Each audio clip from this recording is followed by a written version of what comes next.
Welcome back to our lecture that introduces you to this module, to the subject of organizational behavior and management, and to the principles of evidence-based management.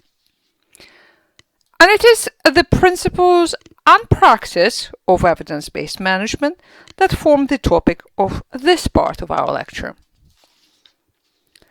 Let me ask you first, as a manager, how do you make decisions? Think in particular about a decision that was reasonably important for your organization, involved spending significant resources, involved several people, and was made over a period of time. For this decision, please try to recall what evidence did you use to make these decisions, and where did this evidence come from? Also, please consider whether you or any other decision maker who participated in making this decision actually evaluated the quality and trustworthiness of this evidence. If you are like most managers, it's quite likely that your decision was based on your own experience and professional judgment, on common sense and opinion, yours and other decision makers, and also possibly based on what others do in similar circumstances, that is, what other managers do or what other organizations do. As decision makers, we are inclined to use the most easily accessible information ourselves. What we remember from our experience, what we think, what we believe is true or not. This approach makes a lot of sense in terms of saving time and effort, and it works for simple, frequent, everyday decisions. However, for more complicated decisions in business and management, experience, professional judgment, common sense, opinion, and example of others are simply not good enough. That is, they are likely to lead to poor decisions. Why? Because the sources do not provide sufficient information from which you can draw reliable conclusions. And even when we do have access to more information, we are highly prone to cognitive biases in our thinking, which cause us to misinterpret that information. There are dozens of cognitive biases that have been documented, and we will discuss these more closely later on in this module when we talk about decision making. But for now, here are two that are particularly relevant to management. There's a confirmation bias and the bandwagon effect. Confirmation bias occurs when we selectively search for information that confirms our existing beliefs and ignore contradictory information. For example, if we strongly believe diverse teams perform best, we will look for evidence that supports that idea, and we will reject information that does not. Another bias is the bandwagon effect, or our tendency to do or believe something simply because others do so. Bandwagon effect helps explain why we tend to copy the management practices of other organizations without properly considering whether they would actually meet our needs and whether they would fit our circumstances. So what is the answer? How can we make better management decisions? The answer lies in scientific approach to decision making, that is, in actively searching for and collecting information relevant to that decision. Of course, this is not about collecting and using more of just any information.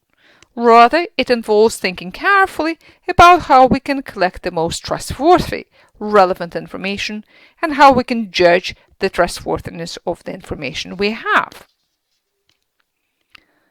And that's where the principle of evidence-based practice comes from.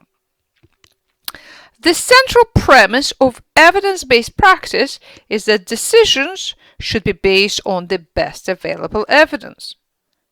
And by best available, we mean systematically gathered and critically evaluated evidence from multiple sources.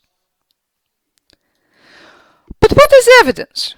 To put it simply, evidence is information, facts, or data that support or contradict a claim or an assumption or a hypothesis. Evidence-based practice is a paradigm for making decisions that integrate the best available research evidence with decision-makers' expertise and stakeholder preferences to guide practice to more desirable results. Evidence-based practice has already gained great ground in many areas. For example, in medicine, in social work, and in policing. And it is now spreading to management. Medicine has been the first domain to institutionalize evidence-based practice. In medicine, evidence-based means integrating individual clinical expertise with the best evidence from medical science research. The origins of evidence-based medicine date back to, well, as far as 19th century, when Ignaz Semmelweis discovered the role of infection in childbirth fever. He found out that it was doctors themselves who were infecting women by carrying germs between dead bodies and patients. He was vilified by physicians at the time for his suggestion, but his work influenced the formulation of germ theory, which gained acceptance with the work of Lister and Pasteur 40 years later. Despite these fairly deep roots, evidence-based clinical care is of relatively recent vintage, dating to approximately 1990s. And from medicine, evidence-based practice has spread into social care, education, criminal justice, and even architecture. For example, in evidence-based policing, community police officers are trained to treat criminal suspects politely. Why? Because doing so has been found to reduce repeat offenses. In evidence-based education, many secondary schools have restored the practice of social promotion, where students who have difficulty passing their courses, even after several tries, are advanced to the next grade level regardless. Why do they do that? Because research indicates that social promotion benefits outweigh the costs. Because a high school diploma increases the likelihood of subsequent employment and lowers the incidence of drug use, even among students who wouldn't otherwise have qualified for the diploma. Management, however, has been lagging behind these fields in introducing evidence-based practice. This is partly due to the fact that managerial work differs from clinical work and other fields that are engaged in evidence-based practice in several important ways.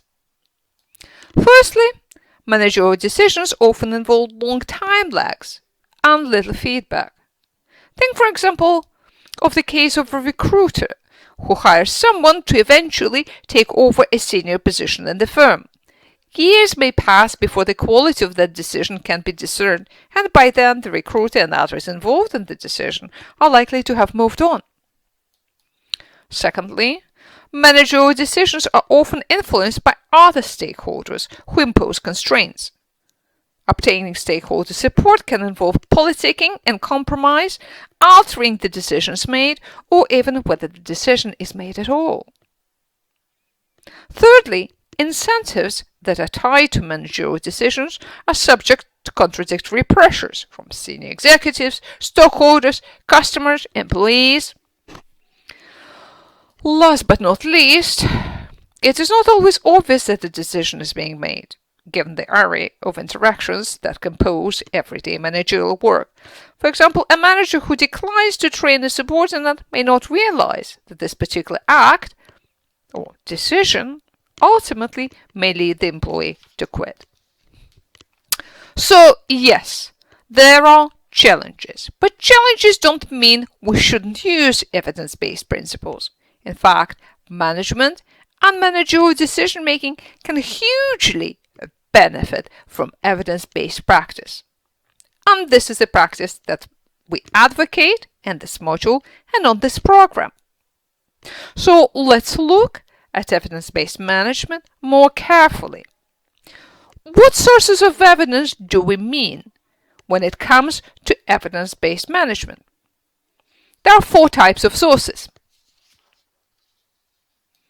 Firstly, there is evidence from scientific research.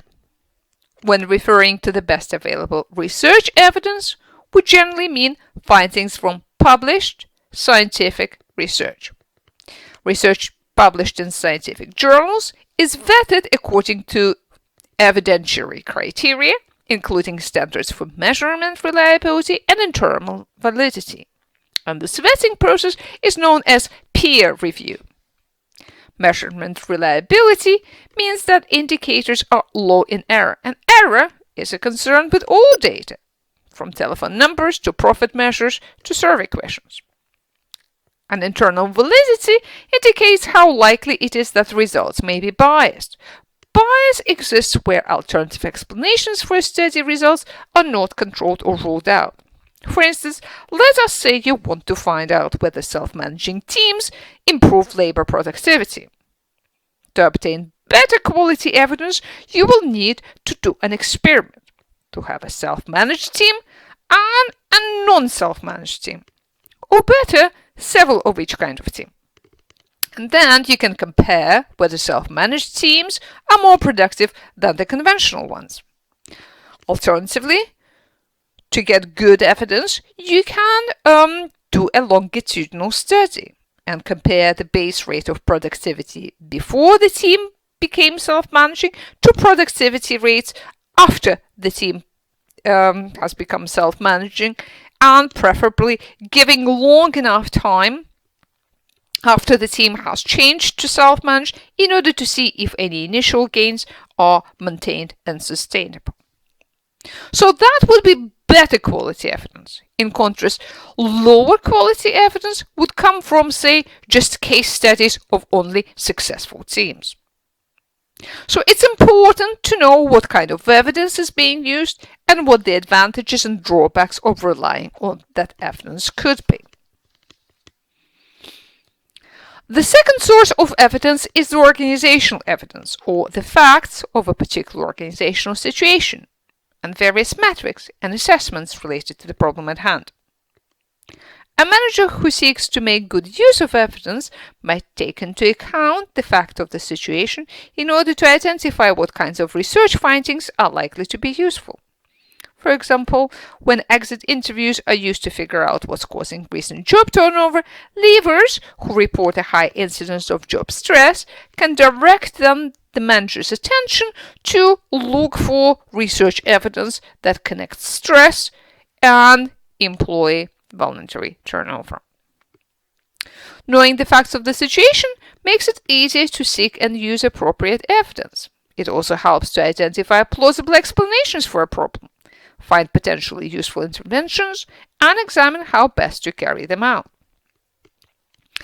Organizational evidence can include relatively soft elements such as organizational culture, manager styles, as well as hard figures such as workload, productivity trends, and turnover rates. The current trend towards workforce analytics advocates just that. It advocates measuring what goes on in different areas of organization, such as recruitment, training, development, compensation, and benefits, and then analyzing this data to improve people-related decision-making.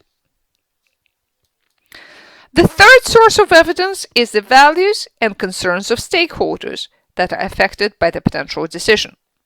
People management decisions and practices have direct and indirect consequences for all organizational stakeholders. These consequences affect not only the rank-and-file employees, but also managers and executives. In some cases, the affected stakeholders are outside the organization, such as suppliers, shareholders, or public at large. For example, a decision to increase the retention rates of women is likely to generate pushback from men. Implementing career-building activities in a way that lets all employees benefit can reduce the turnover of women, at the same time sending the signal to those traditionally in the gender majority, that this company supports career development for employees more broadly. Attending to stakeholder issues is a key feature of comprehensive evidence-based decision practices. These decision practices are designed to reduce unintended consequences by considering all relevant issues upfront before they become obstacles to the implementation of the decision. And last but not least, practitioners' experiential evidence, that is, your knowledge, your experience, your judgment, and your reflection, are also important source of evidence. So altogether now, the four sources of evidence are scientific research evidence, organizational evidence, stakeholders' values and concerns, and practitioners' own experience. Let's see how this plays out in the context of a specific problem, that of workplace absenteeism. Absenteeism is a big problem in the workplaces around the world. For example, according to figures from PwC, in the UK, employees take an average of 9 days of unscheduled absence from work per year. As a result of this, workers have been found to be nearly a third less productive when covering for absences. Absenteeism also increases stress levels, damages morale, and reduces quality of work. In monetary terms, absenteeism is costing British businesses an estimated 32 billion per year, and the estimates of economic costs of absenteeism in other countries are similarly staggering. So, what evidence do you need to help you solve the problem of absenteeism in your workplace? Firstly, you need to gather scientific research evidence. What does research tell us about the major causes of absence? What interventions does this research suggest? Are there any data on typical rates of absence in your sector or geographic region? How reliable and relevant are these findings? You also need evidence from your organization. What is the absence rate? What are the type of absences and where do they most frequently occur? How does the absenteeism in your organization compare to the average in your sector? Is it worth intervening here? What are the possible costs and benefits of the interventions? How reliable and relevant are those organizational data? When you consider potential interventions, that is to say, actions that you can take to reduce absenteeism, you must take into account stakeholders' concerns. How do employees feel about the proposed absence interventions? Do they see downsides or unintended negative consequences? How do managers feel about these interventions? How reliable and relevant is this evidence about values and concerns? And finally, you need to think what you as a manager know about the problem. Have you as practitioners seen this before? What had happened? What are your beliefs about the causes of absence? What has worked in the past and why? How reliable and relevant is your experience? Could you be biased? In broader terms, evidence-based practice goes beyond collecting and critically evaluating evidence from multiple sources and proceeds in 6 steps. First, you need to translate a management problem into an answerable question. This stage or step is called ask. Then acquire. This means you need to systematically search for and retrieve the evidence. Appraise. This means you need to critically evaluate the trustworthiness and relevance of the evidence that you've acquired. Aggregate. This means that you need to pull together the evidence you've collected. And then apply. That means incorporate this evidence into decision-making process. Base your actual decisions on your assessment of the evidence. And finally, after you have made a decision and the decision has been implemented, you need to evaluate or assess the outcomes of the decision and see what worked, what didn't, and why. This then will provide further information for your future decision making. In this module, you will learn evidence-based management in 3 ways. Firstly, you will learn the principles of evidence-based management and decision-making as we've been doing in this lecture. Secondly, you will learn the best available evidence from scientific research that we present to you in this module materials. And finally, you will learn to practice evidence-based management in your assignment. And it is to the assignment and your examination, that is to say, your overall assessment for the module, that we will turn your attention in the final section of this lecture. When you're ready, please move on to the next recording.